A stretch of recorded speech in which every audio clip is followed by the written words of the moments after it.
ग्रंथ चल रहा राजवार्ती। आचार्य भगवान भट्टकलंग स्वामी वीर प्रभु को नमस्कार करके उमा स्वामी महाराज के सूत्रों की व्याख्या करते हुए आश्रव तत्व का वर्णन 6वें अध्याय के अंतर्गत कर रहे थे। और यहाँ पर सुबह चर्चा चली थी, कोई लोग पुण्य और पाप दोनों को ही बंध का कारण बताते हुए एक बताते हैं, तो यहाँ पर आचार्य भगवान ने निषेध किया उनका। क्या? यद्यपि बंध की दृष्टि से देखें तो एक मालूम होते हैं, तो भी ये पुण्य और पाप एक नहीं है। क्यों? क्योंकि इष्ट अनिष्ट फल के निमित्त हैं, कारण है। पुण्य से इष्ट फल की प्राप्ति होती है, पाप से अनिष्ट दुख की प्राप्ति होती है। इसलिए इन दोनों में क्या है? भेद है। ठीक, इन दोनों को एक नहीं बोल सकते अपन।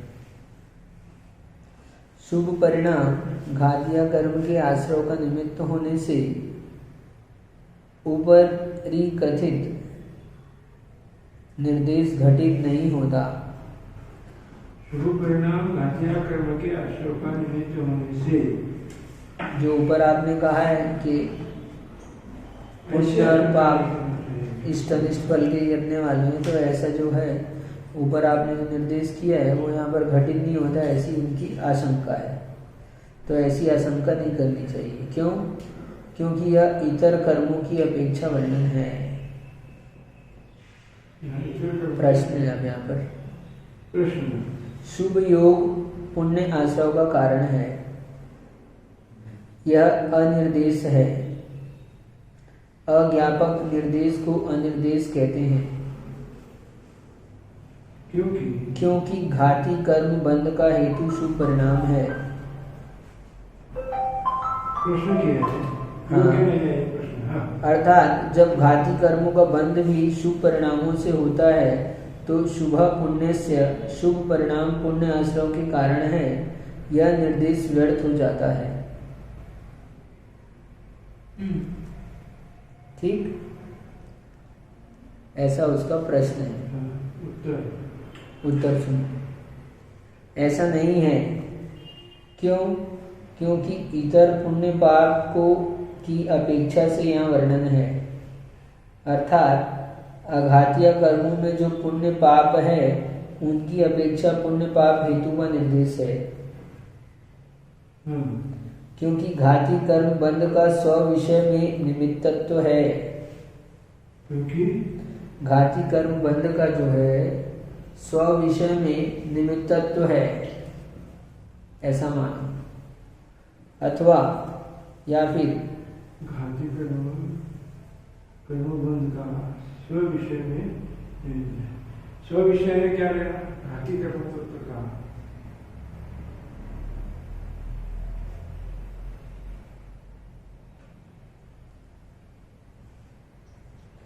घाती कर्म का बंध तो नियम से होता ही है, ठीक है। तो घाती कर्म के बंध का उनके अपने अपने विषय में निमित्त होता है, ठीक क्या। लेकिन यहाँ शुभ और अशुभ जो कह रहे हैं, यहाँ में हमने घाती कर्मों की अपेक्षा से नहीं कहा है ना। ये हमारा अघाती कर्मों की विवक्षा से है। इसके अलावा और भी बात बता रहे हैं। यदि ऐसे नहीं आप मानते हो तो और भी दूसरा भी उत्तर दे रहे हैं। ये भी एक उत्तर है। दूसरा उत्तर यहाँ कह रहे हैं, यह अवधारणा भी नहीं है कि शुभ योग पुण्य का ही कारण है। अथवा यह अवधारणा भी नहीं है।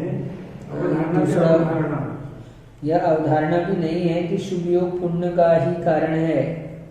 यानी हमने शुभ पुण्य से कहा ना, तो ये अवधारणा नहीं है कि शुभ योग पुण्य का ही कारण है, परंतु पुण्य बंध का कारण शुभ योग ही है, यह अवधारणा किया गया है।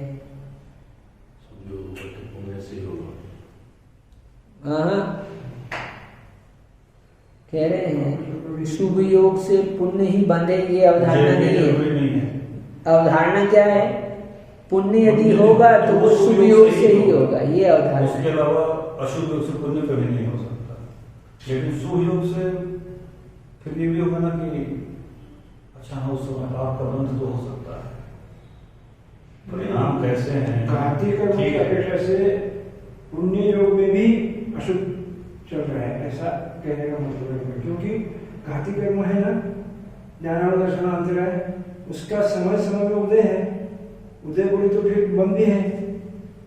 तो फिर इस अपेक्षा से लेना है कि आपका योग शुभ है, शुभ योग में भी शुभ पुण्य का बल पड़ रहा है, उसमें भी अशुभ का बल मानना पड़ेगा, ऐसा कहने का मतलब है। हाँ। घाती कर्म क्या कर रहे हैं, कौन सा कर्म बंध रहा है? घाती कर्म पुण्य प्रवृत्ति, आप तो बोले पाप शुभ परिणामों से घाती कर्म का बंध होता है, ये बोल रहे हैं। शुभ परिणामों से अभी अभी अभी हम जो बता रहे हैं वो बात कर रहे हैं। हमने क्या अभी जो यहाँ कहा है, अभी दूसरे बात में पहले एक उत्तर दिया था, उसके बाद अभी हम दूसरा उत्तर दे रहे हैं।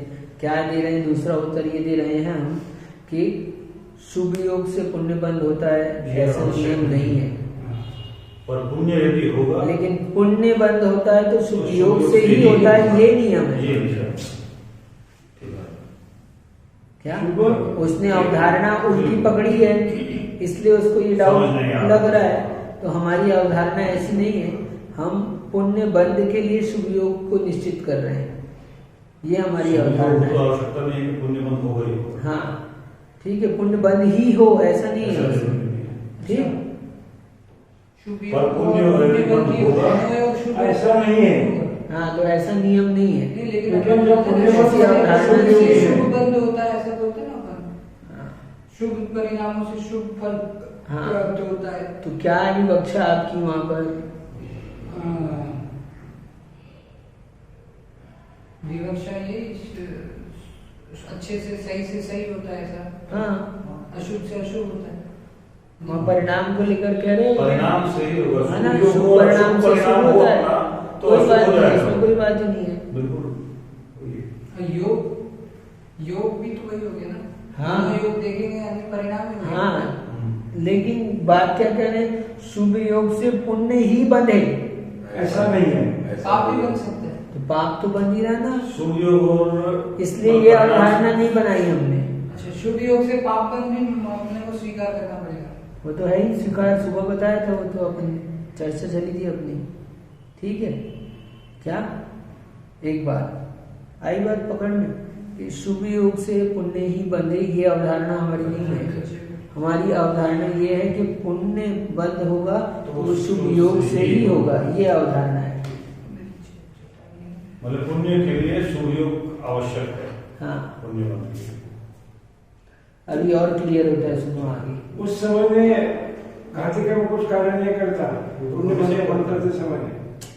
अब घाती कर्म में आओ आप, वास्तव में तो क्या 8 कर्म में से केवल एक मोहनी कर्म ही बंध में कारण होता है। पहले भी हमने पढ़ाया इन लोगों को, ज्ञानावर्णी, दर्शनावर्णी, अंतराय, इन कर्मों से बंध में कारण ये सब नहीं है। क्या ज्ञानावर्णी कर्म बंध में कारण नहीं है।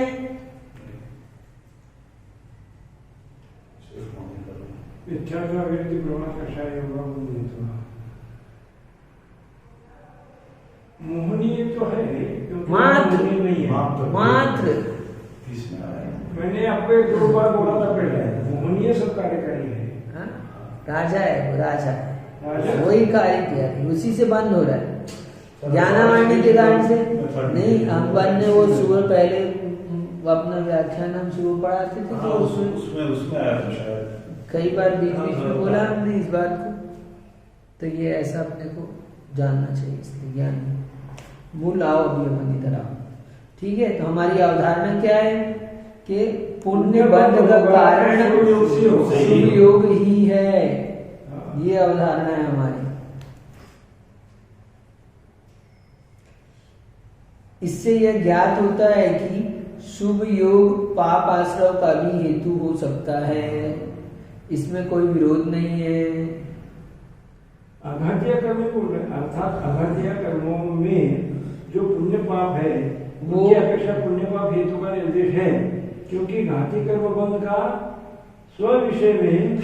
ये वाला उत्तर तो हो चुका ना पहले, अब दूसरे उत्तर की बात कर रहे थे।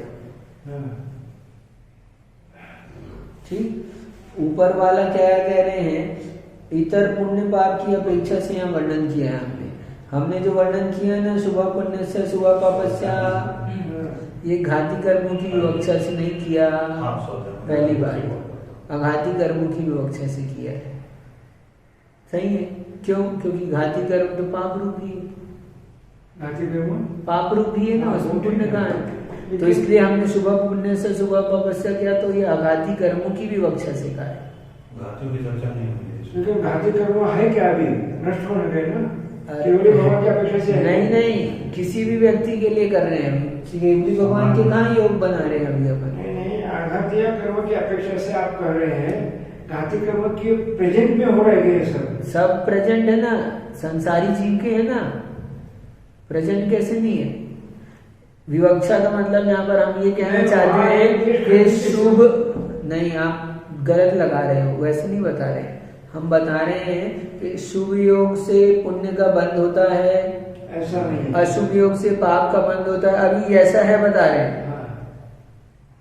अब फिर दूसरा आप उत्तर में आ गए थे, इसलिए आप वो वाला उत्तर अलग करके पहले वाले उत्तर की बात कर रहे हैं।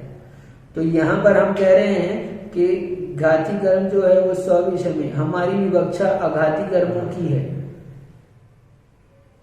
घाती कर्म तो अपने हम बात ही नहीं कर रहे घाती की, ठीक? ये दो तरह से उत्तर दिया है, ठीक? अब प्रश्न है अभी, यदि शुभ पाप का कारण होता है तो अशुभ पुण्य का भी कारण होता है, ऐसा स्वीकार करना चाहिए, क्योंकि सर्व कर्मों की उत्कृष्ट स्थिति में उत्कृष्ट संश्लेष परिणाम ही कारण पड़ता है। कहा भी है कि आयु और गति को छोड़कर शेष कर्मों की उत्कृष्ट स्थिति का बंध उत्कृष्ट संश्लेष परिणामों से होता है और जघन्य स्थिति का बंध मंद संश्लेष परिणामों से होता है। कितना सुंदर प्रश्न कर रहे हैं। अतः ये दोनों सूत्र निरर्थक हो जाते हैं। अब आप यदि कह रहे हो कि पाप कभी हो सकता है, पाप बंध जो है, पुण्य बंध जो है वो शुभ योग से ही होता है, आप यदि ऐसा कह रहे हो, शुभ पाप का कारण है, ठीक? तो इससे विपरीत निकल कर ये भी आता है कि शुभ पाप का भी कारण होता है। क्यों आप कह रहे हो? तो अशुभ पुण्य का भी कारण होता है। यदि आप बनाओगे, भंग बनाओगे उसको, तो ये निकल कर भंग बनेंगे, ऐसा स्वीकार करना चाहिए आपको। क्यों करना चाहिए? क्योंकि सर्व कर्मों की उत्कृष्ट स्थिति, जितने भी कर्म मानते हैं उत्कृष्ट कब बनेंगे? उत्कृष्ट संश्लेष परिणामों से उत्कृष्ट स्थिति का बंध होगा। किसको छोड़ देना? बस केवल आयु और गति कर्म को छोड़ देना, ठीक? तो उत्कृष्ट स्थिति से में उत्कृष्ट संश्लेष परिणाम कारण है। कहाँ है? शास्त्र का रेफरेंस दे रहे हैं, देखो ऐसा कहाँ का है? ये आपके कर्म कांड में कहा है, पंचसंग्रह आदि ग्रंथों में कहा है। क्या कहा? कि आयु और गति को छोड़कर शेष कर्मों की उत्कृष्ट स्थितियों का बंध उत्कृष्ट संश्लेष परिणाम से होता है और जघन्य स्थिति का बंध मध्य संश्लेष परिणाम से होता है। ऐसा यदि शास्त्र में कहा है, कर्म प्रावृत्त में कहा है, तो ये दोनों सूत्र निरर्थक हो जाएंगे आपके। यदि आप शुभ से पाप का बंध बना दोगे, उत्तर क्या दिया है? ऐसा शुभ से पाप तो अशुभ से पुण्य मानना पड़ेगा, ऐसा आप स्वीकार करो, वो बोल रहे हैं। दोनों सूत्र निरर्थक कर दिए गए। उत्तर, ये दोनों सूत्र व्यर्थ नहीं है। आगम को हम व्यर्थ कैसे कह देंगे? नहीं है, क्योंकि यह कथन अनुभाग बंध की अपेक्षा किया गया है। अनुभाग बंध प्रधानभूत है, वहां सुख दुख रूप फल का निमित्त होता है,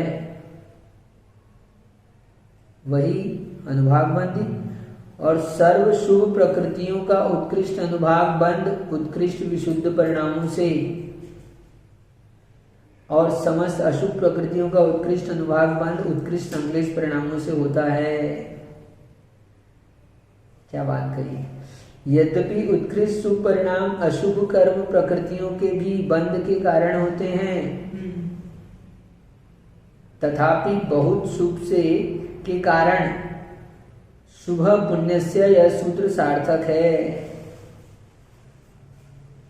जैसे कि थोड़ा अपकार करने पर भी बहुत उपकार करने वाला उपकारक ही माना जाता है, इसी प्रकार अशुभ पापस्य सूत्र में भी समझ लेना चाहिए। कितना सुंदर कह रहे। कहा भी है कि परिणामों की विशुद्धि से, अब ये भी दे रहे हैं शास्त्र का रेफरेंस, आपने दिया हम भी दे रहे हैं, शास्त्र का रेफरेंस दिया, उत्तर भी देखो। कहा भी है क्या, परिणामों की विशुद्धि से शुभ प्रकृतियों का उत्कृष्ट अनुभाग बंद होता है, विशुद्ध परिणामों से, तथा संक्लेश परिणामों से अशुभ प्रकृतियों का उत्कृष्ट अनुभाग बंद होता है। सर्व कर्म प्रकृतियों के जघन्य अनुभाग बंद का क्रम इससे उल्टा है, अर्थात परिणामों की विशुद्धि से अशुभ कर्म प्रकृतियों का जघन्य अनुभाग बंद होता है और संक्लेश परिणामों से शुभ प्रकृतियों का जघन्य अनुभाग बंद होता है। क्या बात, बहुत अच्छा। बंद जो है ना, इधर आ जाओ, बंद 4 प्रकार के, प्रकृति, प्रदेश, स्थिति और अनुभाग। ठीक, जितने भी कर्म हैं उनमें अनुभाग के कारण से ही शुभ अशुभ फल, सुख दुख आदि फल की पावर अनुभाग से ही तो है। प्रकृति प्रदेश से क्या, स्थिति तो टाइम है और अनुभाग से ही है। ठीक है, तो इसलिए कह रहे हैं क्या कि शुभ प्रकृतियों का उत्कृष्ट अनुभाग बनेगा तो उत्कृष्ट विशुद्धि से बनेगा, अशुभ प्रकृतियों का उत्कृष्ट अनुभाग बनेगा उत्कृष्ट संक्लिष्टता से बनेगा। संक्लिष्टता उत्कृष्ट होगा, ठीक। इसके विपरीत शुभ प्रकृतियों का जघन्य अनुभाग उत्कृष्ट संक्लिष्टता में बन सकता है, कम विशुद्धि में बनेगा। और ऐसे इससे विपरीत अशुभ प्रकृतियों का मंद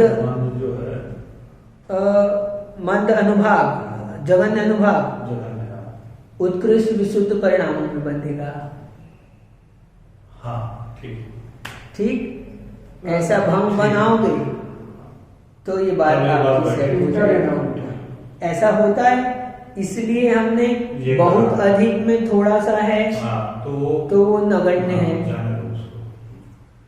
थोड़े से भी नजर जाती है तो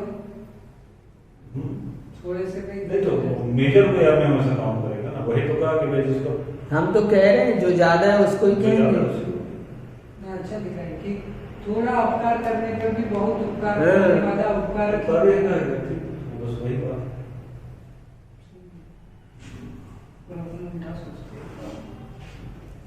थोड़ा सा उपकार कर दिए तो सोचे लगे कि ये वो कट गजब का वर्णन किया है। यानी विशुद्ध परिणामों से इसको याद करना चाहिए अपने को, अशुभ प्रकृति का जगन्य बंध भी होता है। ऐसे जैसे आप बता रहे हैं 4 वर्ड, तो वो याद रखने से तुरंत याद आ जाएगा। हाँ, ऐसे पढ़ने में समझ नहीं आता, मिक्स हो गया नहीं, विशुद्ध परिणामों से फिर से पढ़ रहे हैं ना, अभी पढ़ते हैं, सुनो। देखो, परिणामों की विशुद्धि से शुभ प्रकृतियों का उत्कृष्ट अनुभाग बंद होता है, यानी विशुद्धि से उत्कृष्ट अनुभाग, संक्लिष्टता से अशुभ प्रकृतियों का उत्कृष्ट अनुभाग, और सर्वजघन्य अनुभाग बंद का क्रम इससे उल्टा है। क्या उल्टा है? विशुद्धि से अशुभ प्रकृतियों का जघन्य अनुभाग, संक्लिष्टता से शुभ प्रकृतियों का जघन्य अनुभाग। सरल।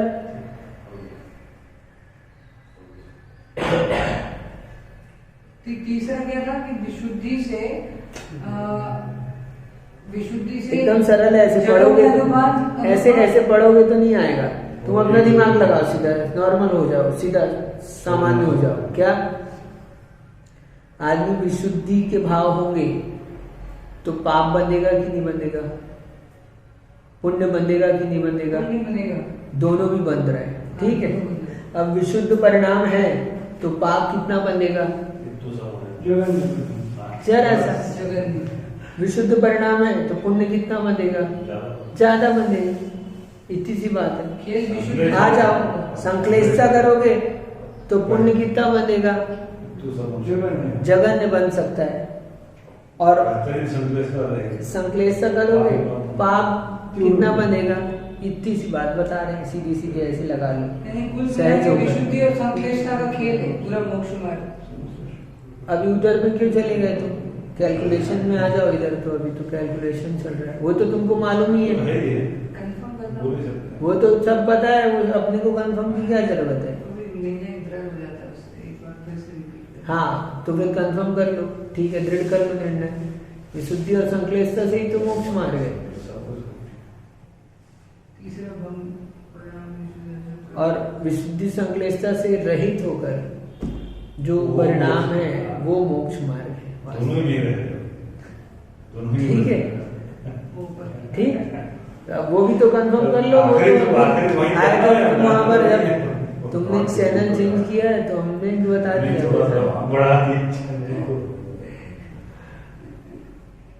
क्या। नहीं अपन विशुद्धि पे कैसे मेंटेन कर सकते हैं? मैं तो वही महाराज ने कहा जब वहां वस्तु वो विचार ही नहीं बचे, चिंतन करना विशुद्धि उपशम रहना भाव के है। लिए, उपशम भाव के लिए वस्तु विज्ञान उधर पुधर होने लगा ना, तो वस्तु विज्ञान का चिंतन करना कि ये मेरा स्वरूप है, इसे मैं भिन्न ज्ञाता दृष्टा हूँ, यही चिंतन करना। ये विषय महाराज बहुत अच्छे पकड़ लिए थे। डॉक्टर प्राथमिक अवस्था में हे असं होत राहतं, मग त्याला गेय बनवा, गेय बनवा, गेय बनवा, त्यापासून मी भिन्न आहे, मी ज्ञाता दृष्ट आहे, यही क्या भाव है, साक्षी भाव है। बहुत अच्छा पकड़ थी उनकी, बहुत अच्छी। साक्षी भाव क्या है, ये जो ज्ञाता दृष्टा रहना, यही साक्षी भाव है। तो ये यहाँ पर इस तरह का उत्तर दिया है, लेकिन चरवार सिद्धि से भी थोड़ा अच्छा रहना है। उसी से वही शरीर भाव करता है, अक्षम रहता है, अनादिकाल से ऐसा चल रहा है। अब भेद विज्ञान के ऊपर अभेद दृष्टि हो गई, इसलिए ऐसा कम हो रहा है। अब यहाँ पर बात हुई अपनी, ठीक है, यानी सुबह पुण्य से सुबह वापस से, ये जो सूत्र कहा है इसकी यहाँ पर सारी खुलासा कर दिया इन्होंने, ठीक है ना। सार निकल के यही आया है अपने को, क्या कि शुभ और अशुभ जो है हमने यहाँ पर किया है। पहले तो आ जाओ परिणामों के कारण से मानो उसको, और इसके अलावा भी यदि आप बंध मानते हो, बंध की दृष्टि से देख रहे हो, तो यहाँ पर फिर हमारे अघातीय कर्मों की विवक्षा है, ठीक है। और यहाँ पर दूसरी बात हमारी अवधारणा ऐसी है कि शुभ से पुण्य का बंध हो, ऐसा नहीं, ये अवधारणा नहीं है, पुण्य का बंध शुभ से ही हो, ये अवधारणा है। तो ऐसी अवधारणा को निश्चित करने के लिए यहाँ पर ये सूत्र यहाँ पर प्रस्तुत किया गया है, ठीक है। अब आगे कहते हैं यहाँ क्या, चलो आओ मूल बात में आ जाओ इधर। अब क्या यह आश्रव सर्व संसारी प्राणियों के समान फल के आरंभ में कारण होता है कि आश्रव में कोई विशेषता या भेद है? आपने आश्रव तो बता दिया, तो सभी संसारी जीवों के समान फल में कारण होता है कि भेद है? समान फल से सहजता से होता है। आश्रव मिला है तो फल होगा कि नहीं? बंध नहीं होता, मतलब सबके आश्रव एक सा होता है क्या? ऐसी पृच्छ न होने पर आचार्य विशेषता लाने के लिए सूत्र कहते हैं कि अंतर आता है आश्रव में भी। क्या अंतर आता है? तो स कषाया कषायो सांप्रायिकेर्या पथियो, सकषाया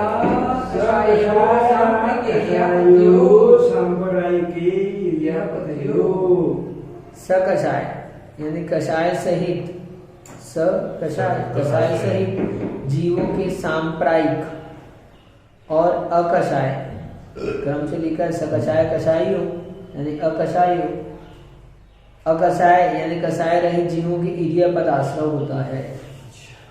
दो टाइप बता दी, एक कषाय से साथ में है वो लोग, एक कषाय से रहित है वो। दो पूरा सुनना पड़ता है। सुनो, नेचुरल है सब, आ जाओ इधर।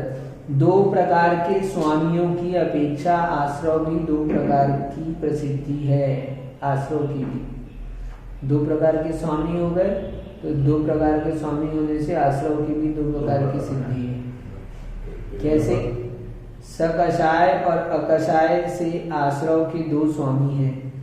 एक कसाई हो गया। आश्रव का स्वामी कौन है? तो दो प्रकार के, जो कषाय से युक्त है वो आश्रव का स्वामी है, और जो कषाय से रहित है वो भी आश्रव का स्वामी है। अतः आश्रव के अनंत भेद होने पर भी, अनंत भेद तो है, अनंत होने पर भी, अनंत कैसे कह दिया? अनंत जीवों के अपेक्षा से, अनंत होने पर भी सकषाय और अकषाय इन दो स्वामियों की अपेक्षा आश्रव के भी दो प्रकार जानने चाहिए। कषाय किसे कहते हैं?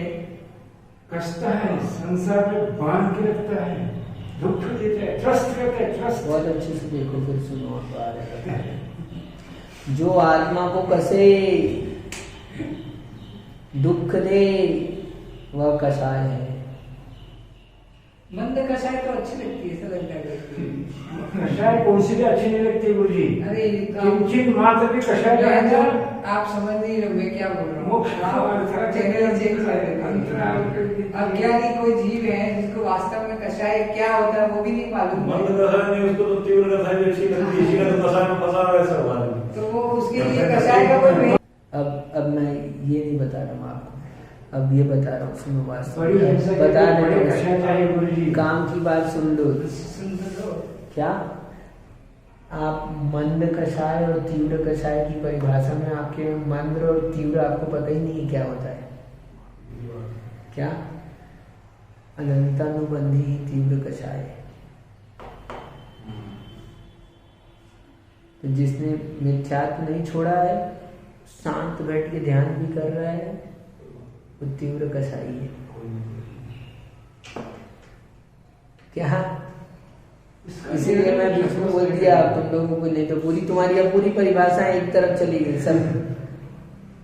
फिर वो लाइन से नहीं सुनना पड़ता है इसलिए तो मतलब वो सबसे पहला पॉइंट है, उसी में पहले क्लियर करना है, फिर बाद बाकी सोचो। तीव्र मंद हम लगाते हैं, अरे इसको गुस्सा दिख रहा है, इसको राग दिख रहा है, इसको दिख रहा है, हम हमारे यहाँ ये तीव्र मंद है। वो गुस्से लाती है। तो गुणस्थान तो ऐसे चलता है, अभी हम तो सोचते हैं कि दीक्षा ले लिए तो गुणस्थान ही है क्या? इतनी तेजी से गुणस्थान बदलता है कि पूछो मत। मोह और योग की जो तरतमता है वो गुणस्थान है, मोह और योग। में आ जाता है उनका, कौन सी क्लास में मूवी पकड़ना है। तो जो आत्मा को कसे, दुख दे, वह कषाय है।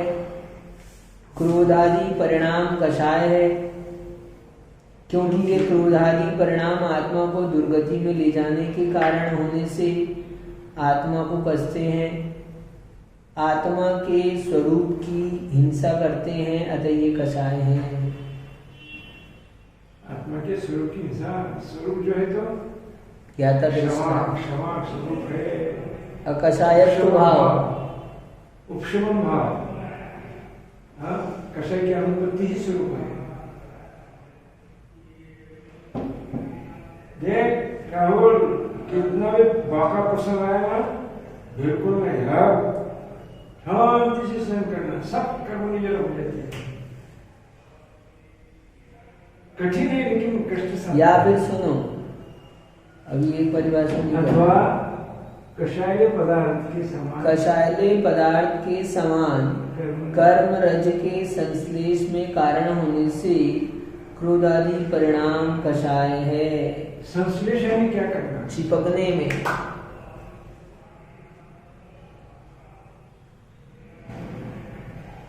ठीक, जैसे कषायले परिणाम चिपकाने के लिए सहकारी होते हैं रज को, ऐसे ही क्रोधादि परिणाम कसने को क्या बोलेंगे? बांध के रहना, दो खड़ी से बांध के रखना, उसको कसना कहते हैं।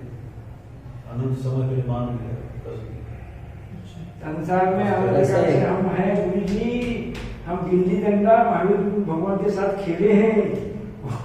जैसे हम दृष्टांत दे रहे हैं, वट वृक्ष आदि का चिपकाने में कारण होता है। लोगों के बाल देखे वो वाले ऐसे जाड़े हो जाते हैं, वो लोग क्या लगाते हैं बाल में, ये वृक्ष का रस लगाते हैं। नहीं, वो तो जेल नहीं, ये बाबा लोग रहते हैं ना, उनके बाल ऐसे जाड़े हो जाते हैं।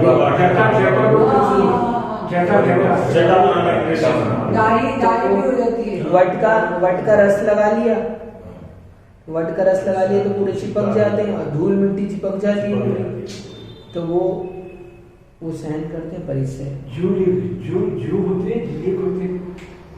जटा हमारे यहाँ नहीं है, लोच है, इसलिए तो लोच है। हाँ। तो वट वृक्ष का चेप जो होता है, चेप जिसको कह रहे हैं, क्या है वो चेप चिपकाने के कारण होता है।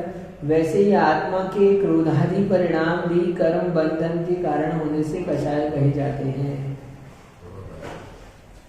जो भी परिणाम कर्म बंधन के कारण वो कषाय। जो जीव कषाय सहित है वह सकषाय है, और जो कषाय रहित जीव है वह अकषाय कहलाता है। सकषाय और अकषाय परिणामों को सकषाय या कषाय परिणाम कहते हैं। सूत्र लिखा ना, तो सूत्र की व्याख्या परिणाम कहते हैं। 3 नंबर सकषाय अकषाय, सकषाय अकषाय सांप्रायिक पथियों का। तो सकषाय अकषाय किसको कहते हैं बता दिया, कषाय सहित को सकषाय, कषाय रहित को अकषाय। अब और कहने आगे, चारों तरफ से आत्मा का पराभव करने वाला संपराय है। चारों तरफ से आत्मा का पराभव कर रहा है, अच्छी तरह पराजय पराभव कर रहा है, पराभव आत्मा को परास्त कर रहा है। ठीक है, सही। कर्मों के द्वारा चारों ओर से आत्मा का यानी आत्मा के स्वरूप का अभिभव पराभव करने वाला, तिरस्कार होना, ढकने वाला, मूल स्वभाव उसको ढकने का काम कर रहा है, संप्राय कहलाता है। संप्राय। अब संप्रायिक बताना है उनको, इसलिए संप्राय। अभिभव भी हो गया, अभिभव पराभव, ढकने वाला, अच्छी तरह से तिरस्कार होना, तिरस्कार अर्थ में आएगा। अब संप्राय जिसका प्रयोजन है वह सांप्रायिक है। संप्राय का अर्थ यह है संसार, संप्राय नहीं संसार। संसार में संसार संसार। ठीक। सकषाय जीव के संसारिक आश्रय होगा और अकषाय जीव के इलियापद आश्रय होगा।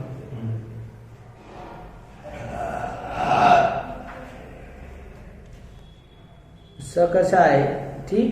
जैसे इंद्र महापूजा ही जिसका प्रयोजन है, ऐसी जो पूजा इंद्र महिक होती है, उसी प्रकार संप्राय के लिए जो आश्रय होता है वह सांप्रायिक आश्रय है। प्रयोजन जैसे इंद्र महापूजा ही जिसका प्रयोजन हो, ऐसी जो पूजा इंद्र महिक होती है, उसी प्रकार संप्राय के लिए जो आश्रय है वो सांप्रायिक आश्रय है। इंद्र महिक, इंद्र महापूजा है ना, इंद्र महापूजा कौन करता है? इंद्र वगैरह करते हैं क्या? चक्रवर्ती किमिचर काम देता है ना, इंद्र बनने की जिसको इच्छा रखते हैं वो करते हैं। संसार में रहने की इच्छा के कारण फंसा है, संसार मिला है। चलो मुझे क्यों ठहरा? इंद्र में पूजा ही जिसका प्रयोजन है, वो इंद्र महिक होती है। हाँ। संप्राय के लिए इंद्र महिक, इंद्र में इंद्र महिक, इंद्र महिक, इंद्र हो गया है। प्रयोजन अर्थ में कर दिया, वही कितने बार तो बता दिए आपको आगे पहले से। हाँ? कितनी बार तो बता दिया है। ये क्या? वही वाला है ना, प्रत्यय जोड़ दिया ना, एक प्रत्यय कर दिया है तो आदि अच को दीर्घ हो गया है, आदि अच की वृद्धि हो गई। सूत्र भी बता देते हम भूल गए। ईश्वर ऐश्वर्य, ईश्वर से जो युक्त है वो ऐश्वर्य हो गया। ऐश्वर्य। हाँ, जो ऐश्वर्य से युक्त है। अब कह रहे हैं सुनो, ईरण को ईरिया कहते हैं। ईरिया योग और गति अर्थ में है। ईरी धातु गति अर्थ में है। हाँ, ईरिया उसमें और भाव अर्थ में नए प्रत्यय होने से ईरिया शब्द सिद्ध होता है। उसका अर्थ योगों की गति होता है, अर्थात योग मात्र ही जिसका गति यानी कारण है। ईरी धातु में नया प्रत्यय होकर ठीक। ईरिया शब्द बन गया। इसका अर्थ योगों की गति होता है। ईरिया जिसको कहते हैं तो योग ही जिसका कारण है, ऐसा ईरिया। अच्छा। और ईरिया जिसका द्वार है वह ईरिया पथ है। अब ये सब समझ ज्ञानी लोग समझ जाते हैं।